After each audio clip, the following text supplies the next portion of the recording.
It's never too early to start talking some football. Welcome to Fantasy Smack Talk. I'm Dustin. This is Nameco. This is our first football edition for the 2010 season.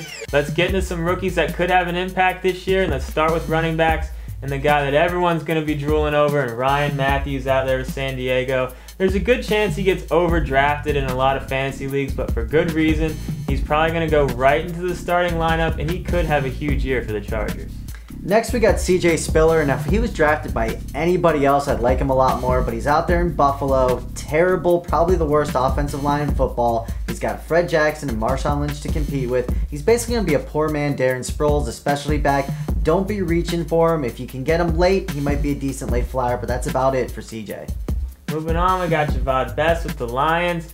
You know, he doesn't have that much competition out there. He's got Kevin Smith, but he might not even be ready for the regular season, so Best could be the starter opening day. You know, it could be a long shot, but we do like his potential, and we do think he's going to be a decent middle to late round pick.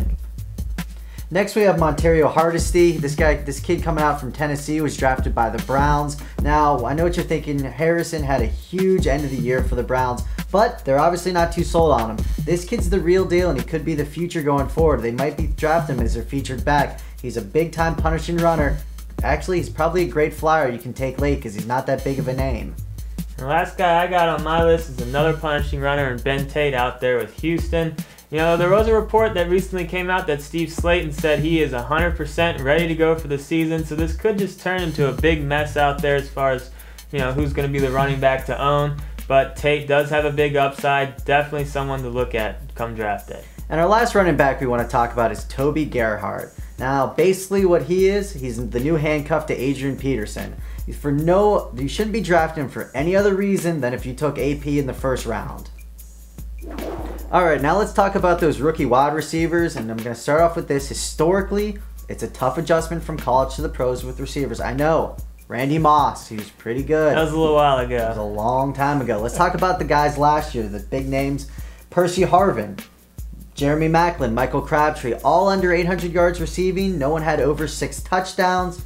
So not that great fantasy seasons. None of them even cracked the top 20 as far as receivers go. I mean, Harvin had a great year as far as rookie receivers go, but just keep that in mind whenever you're drafting rookie receivers. And again, good rookie year doesn't always equal great fantasy year for your team. Now we got to talk about this year's crop. Let's start with Dez Bryant. Of course. Everyone's talking about this guy, and the fact that he's a Cowboy means everyone's going to talk about him even more. But this guy really does have the potential to step right in and make an impact. He's ready for the NFL. And, you know, but we're not completely sold. We think he might actually help Miles Austin and Witten's value and Romo's value just to get a little pressure off of them. But be careful drafting him. There's a good chance he's going to get bought too early. Absolutely. Next, we have Demaryius Thomas and Eric Decker, both drafted by the Denver Broncos to help fill the void, those left by Brandon Marshall. Now, out of these two, Thomas is definitely the better player. In college, he was the only receiver on Georgia Tech, always double-teamed, and he still put up good numbers. He might be actually a decent late-round pick for you, but, I mean, who's going to be throwing the ball out there in Denver? Kyle Orton. Kyle Orton. Moving on, we got Golden Tate out there with Seattle. You know, this guy is a very athletic receiver, could return some punts for them. And with only having to beat out Deion Branch for that other starting wide receiver spot, we think he has a chance of being a starting receiver at some point. Next, we have Ararius Ben with Tampa Bay. Now, he's a risk-reward type player, a lot of speed. He just doesn't have much around him. There's not other wide receiver help. And he's got a second-year quarterback in Josh Freeman. Again, he's a late flyer at best. Last receiver I'm going to talk about is Brandon LaFell out there with Carolina. You know, they've been looking for years to find a receiver that can go up next to Steve Smith in the starting lineup. You know, it doesn't look like Dwayne Jarrett's ever going to live up to his hype. So LaFell could have a shot at getting into that starting job. And last guy we're going to talk about is Dexter McCluster for the Kansas City Chiefs. Now, this guy's going to get a lot of hype, especially in the preseason. You know, people are going to compare him to Percy Harvin, but he's really going to be a poor man's Percy Harvin because he didn't go to the Vikings. He went to the Chiefs. Big difference. Moving into the quarterbacks, we start with the guy who I feel the most sorry for after the draft, in Bradford. Yeah, he was the #1 pick and he's going to get paid, but he's going to a terrible team with a terrible line of limited weapons, and he's probably going to get thrown right in there with the Wolves. You know, hopefully he won't turn into the next Ryan Leaf. You know, we can only hope. But we do think he's a good quarterback, but his situation just makes him untouchable in fantasy land. And the next guy we're going to talk about is the #1 rookie selling jersey right now. And no, Dez Bryant isn't playing quarterback too. It's actually Tim Tebow for the Denver Broncos. Now, the Broncos actually traded up in the first round to get Tebow, which means to us they're actually going to try to make a starting NFL quarterback out of him. But unlike Bradford, he's probably going to spend at least a year on the sidelines. I mean, there's Kyle Orton there, Brady Quinn. So a year on the sidelines means no fantasy value at all for Tim Tebow. Moving on, we got Jimmy Clausen out there with the Panthers. You know, he's not going to have that much competition. Yeah, Matt Moore's out there. We do think it is Moore's job to lose. He had some highlights toward the end of last year, but there's definitely going to be a competition there. We do think Clausen could win this job, but even if he does, you know, it's not that great of a passing situation out there in Carolina. And the last rookie quarterback we're going to talk about is Colt McCoy. Now, Colt might start at some point during the season, and the Browns were extremely happy to get him as late as they did in the draft.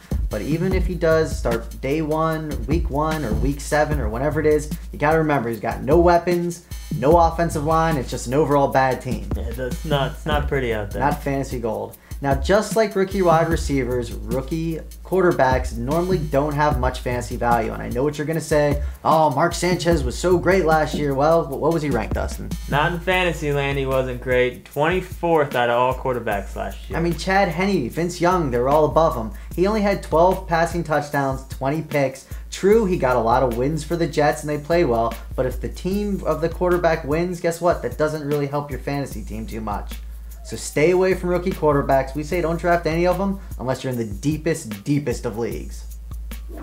Now we're going to talk about rookie tight ends, and Jermichael Finley proved last season that if you're a good player, placed in the right situation, you can certainly have fantasy value as a rookie.